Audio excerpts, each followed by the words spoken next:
வணக்கம். நான் கனி மார்த்தாண்டன். இன்றைய ஜோதிட வகுப்பில் குடும்ப வாழ்க்கை பெற்றோருக்கு உண்டா? இது எப்படி ஜாதகத்தில் கணிக்கலாம்?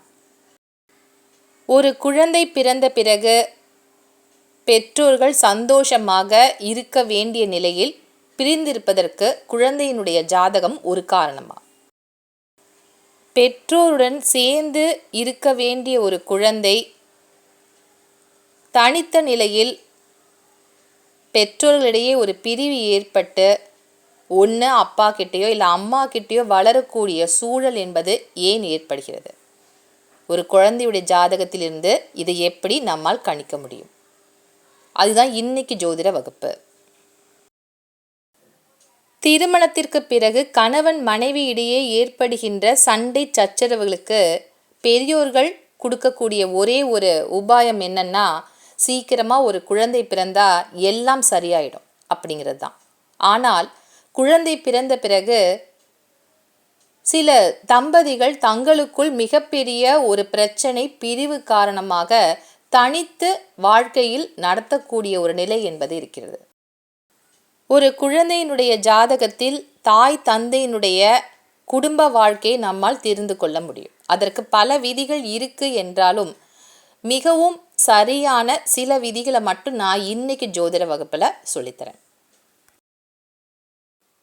தாய் தந்தைக்கு குடும்ப வாழ்க்கை என்பது எப்படி இருக்குன்னு கணிப்பதற்கு எல்லா கிரகங்களையும் நம்ம எடுத்து பார்க்க வேண்டாம். இப்போ சூரியன் என்றாலே தந்தையை குறிக்கக்கூடிய கிரகம், தாயை குறிக்கக்கூடிய கிரகம் சந்திரன். அப்போ சூரியனும் சந்திரனும் ஒரு ஜாதகத்தில் எந்த நிலையில் இருக்காங்க அப்படிங்கிறத பார்த்தாலே அந்த தாய் தந்தையினுடைய குடும்ப வாழ்க்கையை நம்ம ஓரளவுக்கு கணித்து விடலாம். இந்த ஜாதகத்தை பொறுத்தவரையில் சூரியனுக்கு 8ஆம் இடத்தில் சந்திரன் இருக்கக்கூடிய அமைப்பு, அதாவது சஷ்டாங்கமாக 2 கிரகங்களும் இருக்கு. நீங்கள் சந்திரன்லேருந்து சூரியனை எண்ணி பார்த்தீங்கன்னா சந்திரனுக்கு 6ஆம் இடமான மறைவு ஸ்தானத்தில் சூரியன் இருக்கும்.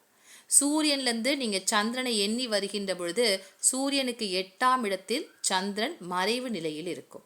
இப்படி 2 கிரகங்களும் சஷ்டாங்க நிலையில் இருந்தால் தாய் தந்தையினுடைய உறவு நிலை என்பது பாதிப்படையும். இந்த உறவு நிலை எந்த காலத்துல பாதிப்படையும் என்பதற்கு விதிகள் இருக்கு.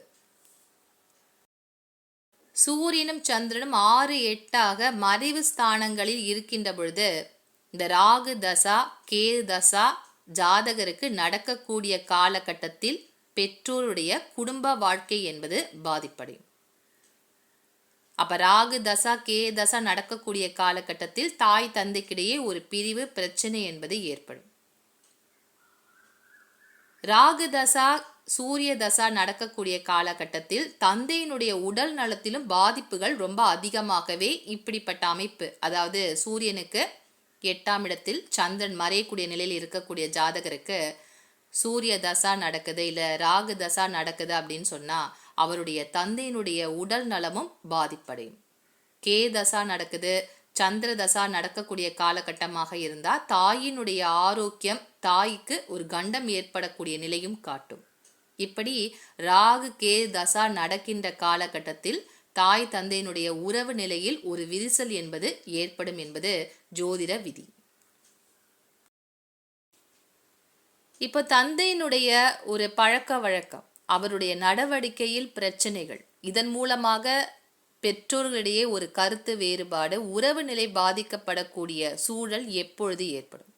அப்பா அம்மாக்கு நடுவில் 3ஆவதாக ஒரு நபர் நுழைந்தால் அவர்களுக்குள் பிரிவு என்பது ஏற்படும். இதுவும் ஜாதகத்தில் தெரிந்து கொள்ள முடியும். சூரியனுக்கு 2ஆம் இடத்தில் வக்ர கிரகங்கள் இருந்தால் தந்தையினுடைய நிலை என்பது பாதிப்படையும். அப்ப அப்பாவோட நடவடிக்கை என்பது சந்தேகத்திற்கு இடமான ஒரு நடவடிக்கையாக இருக்கும். அதனாலேயே தாய் தந்தைக்கிடையே ஒரு பிரச்சனை என்பது ஏற்பட்டு பிரிவு என்பது ஏற்படலாம். அப்போ இந்த வக்கரம் பெற்ற கிரகம் பெண் கிரகமா, அது நிற்கக்கூடிய நட்சத்திர சாரம் என்னன்னு பார்த்து அப்போ அந்த பிரிவு பலமான ஒரு பிரிவை இந்த 3ஆவது நபராக வரக்கூடிய ஒரு கிரகம் தருமான்றதை நம்ம கணிக்கலாம்.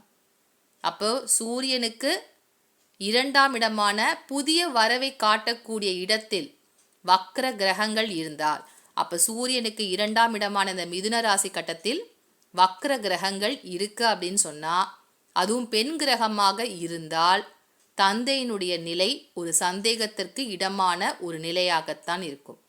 அப்போ இந்த 2ஆம் இடத்தில் இருக்கக்கூடிய கிரகம் பெண் கிரகம், அது நிற்கக்கூடிய நட்சத்திர சாரம் என்ன என்பதை அறிந்து தாய் தந்தைக்கிடையே பிரிவு பலமாக இருக்கு இல்லை ஒரு சாதாரண ஒரு பிரச்சனை தான் அப்படின்றத நம்ம கணிக்க முடியும்.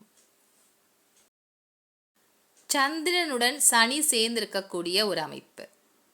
இப்படி சந்திரனுடன் சனி சேர்ந்திருந்தா புணர்ப்பு தோஷம், ஜாதகருக்கு சீக்கிரமா திருமண வாழ்க்கை என்பது அமையாது, வரக்கூடிய வரன்கள் தட்டி போகும், இல்லை குடும்ப வாழ்க்கை என்பது ஜாதகருக்கு இருக்காது அப்படிங்கிற மாதிரி இதுவரைக்கும் நீங்க பார்த்துருப்பீங்க, படிச்சிருப்பீங்க. ஆனால் இந்த சந்திரனுடன் சனி சேர்ந்திருக்கக்கூடிய ஒரு அமைப்பு ஜாதகத்தில் இருந்தால் தாய் தந்தையினுடைய உறவு நிலை என்பது பாதிப்படைந்து இருக்கிறது அப்படிங்கிறத நீங்க தெரிஞ்சுக்கலாம். தாயினுடைய வாழ்க்கை ஒரு சந்நியாச வாழ்க்கை போல அம்மாவோட வாழ்க்கை இருக்கு அப்படிங்கிறதுக்கு இந்த சனிச்சந்திர சேர்க்கையும் ஒரு முக்கியமான காரணம். அம்மா பல விதங்களில் பல தியாகங்களை செய்துதான் குடும்ப வாழ்க்கையை மேற்கொள்ள வேண்டிய நிலையில் தாய் இருக்கிறா அப்படின்றத இந்த சனிச்சந்திர சேர்க்கை என்பது காட்டும். அப்போ தாய்க்கு சந்நியாச நிலை, ஆனாலும் குடும்ப வாழ்க்கை என்பது இருக்கு. அது எப்போ இந்த குடும்ப வாழ்க்கை இல்லாமல் போகும் என்றால், இந்த சனிச்சந்திர சேர்க்கையினுடைய தீவிரத்தை அதிகமாக்குவதற்கு பாவ கிரகங்களுடைய பார்வை சேர்க்கை இருந்தால் அப்ப தாய் தந்தைக்கிடையே ஒரு பிரிவு என்பது ஏற்படும்.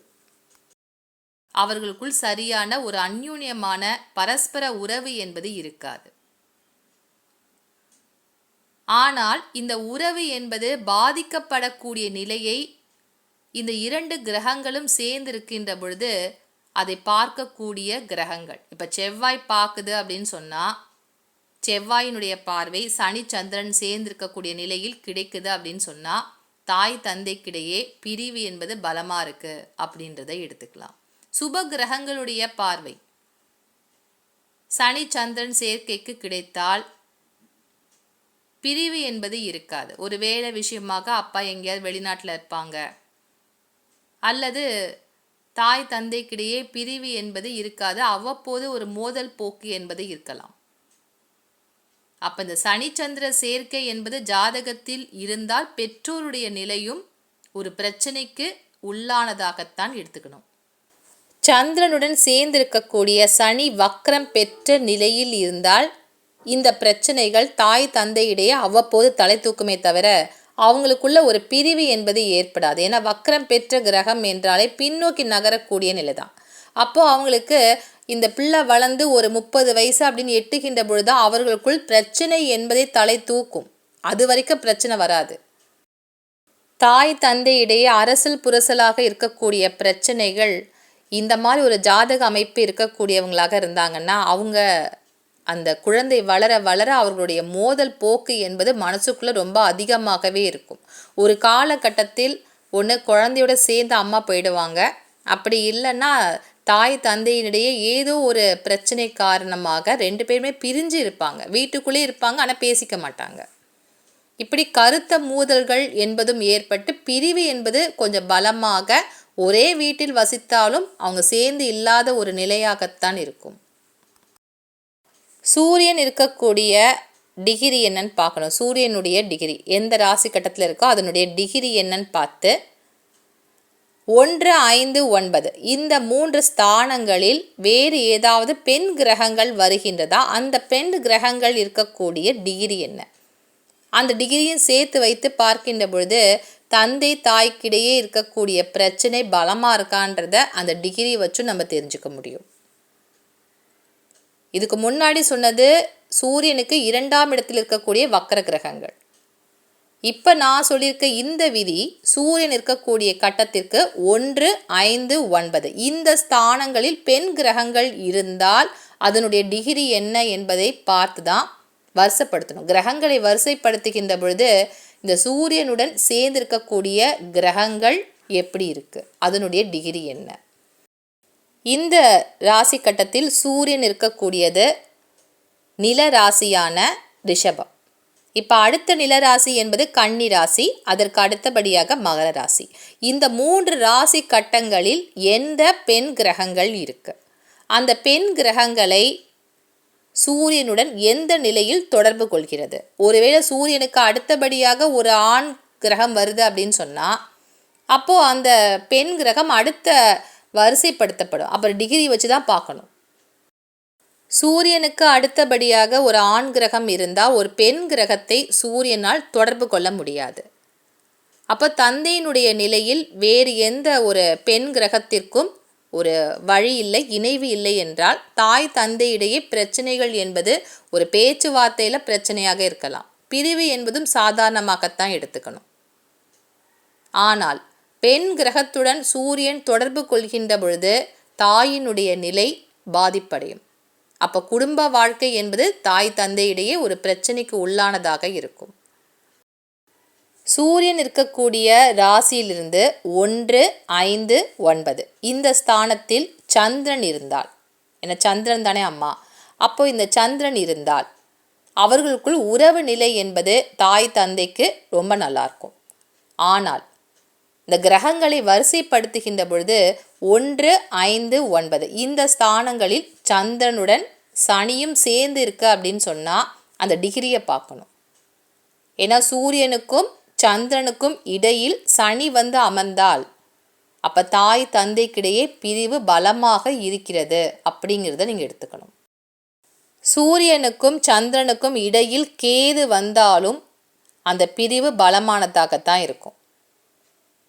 அப்போ சூரியனுக்கும் சந்திரனுக்கும் இடையில் கேதுவோ சனியோ ஜாதகத்தில் இருந்தால், ஒரு குழந்தையோட ஜாதகத்தில் இருந்தால் தாய் தந்தையினிடையே பிரிவு பலமாக இருக்குது.